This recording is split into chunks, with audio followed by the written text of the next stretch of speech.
What's up, everybody? Reba Reeves back at it again, finally with another story time and weightlifting session. So I got my co-pilot Pryor here with me, and we're going to tell you the story of the Central Park Five. So buckle up, settle in, and let's get to it.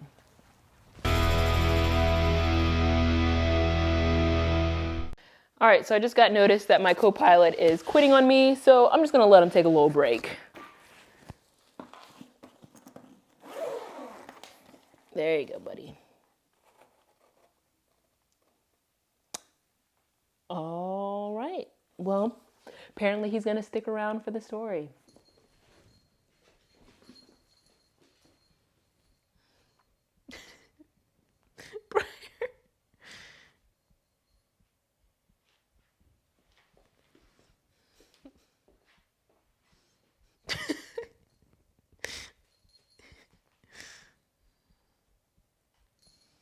Hey, you want to show everybody how you can sit? Hey, can you sit? Oh, that's a good boy. Yes. I'm sure you've heard and you've seen the highly recommended and highly rated When They See Us, a 4-part series that premiered earlier this year on Netflix. It is based on the story I'm going to tell you about today. 5 men were wrongfully convicted and sent to prison as teenagers for brutally beating and gang raping a young female jogger in Central Park, New York City. All right, so let me set the mood for you of New York City in the 80s and 90s. So let me think, what was going on? There was a huge crack epidemic. Murder and gang violence were at an all-time high, so there was a lot of fear running through the streets. So on April 19th in 1989, a young woman, Trish Meili, was aggressively beaten and raped almost to death. Now 5 teenagers, 4 Black, 1 Latino, were all arrested and convicted. Kevin, Yusuf, Raymond, Corey, and Anton were their names. Now, after 24 hours of intense and violent interrogation, where these young men were deprived of food, water, sleep, their parents, legal representation, and it was proven that they were even beaten, despite the evidence of the DNA not matching any of them, they were all charged. From this, they were all coerced into a confession. Every single young man in this situation, except for Yusuf, gave a videotape confessing to the raping and beating of Trish Meili.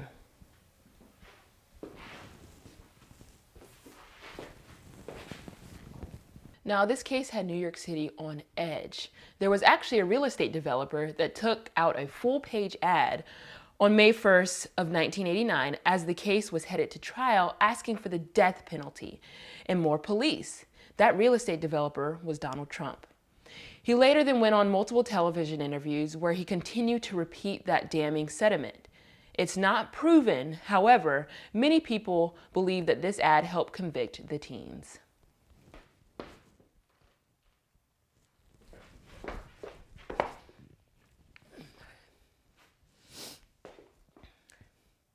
Now, the prosecution of the 5 was based primarily on the confession tapes, which, as we know, they were coerced in making after those long, lengthy interrogation. Now, within weeks of the trial being in session, each one of the 5 withdrew their confessions and pleaded not guilty, saying that their confessions were coerced. Regardless of no other subjective physical evidence, each kid was convicted and sentenced between 5 and 15 years. As teenagers and into their young adult life, they were finally exonerated due to the confession of Matias Reyes. You know they already had him in custody? Yep, he was already in jail. Yeah. That's the only reason why. He was already serving a life sentence for another literally the same thing, the same crime for another rape, and they had his DNA the whole time. So when Matias got booked, they should have cross-referenced his DNA, should have been flagged, and therefore they should have been exonerated. Not because they would have been exonerated even longer because he was already in jail for a long point at this point. The only reason why he confessed is because he ran into, I think it was Kevin, because they were first together at Rikers and then they were together at another prison. It's fucking ridiculous. Anyways. Now, New York City did come to a settlement in June of 2014 of 40 million total for the men due to the wrongful conviction. That's roughly 1 million for each year that they served. Yusuf, Anton, and Kevin roughly received around 7.1 each, whereas Corey, who served the longest, received around 12.3 million. Now, to this day, Donald Trump has not apologized for the things he said, the ad he took out against the teens years ago. And he still sees these men as guilty. All of what I told you today about this case is just the tip of the iceberg. I urge you, encourage you to go out and do your own research and read up about this event in our history. But I will leave you with this quote from Dr. Martin Luther King. Judge a person by the content of their character, not by the color of their skin. So that concludes this story time in weightlifting of the Central Park 5. I hope you enjoyed, and until next time, I'll see y'all later.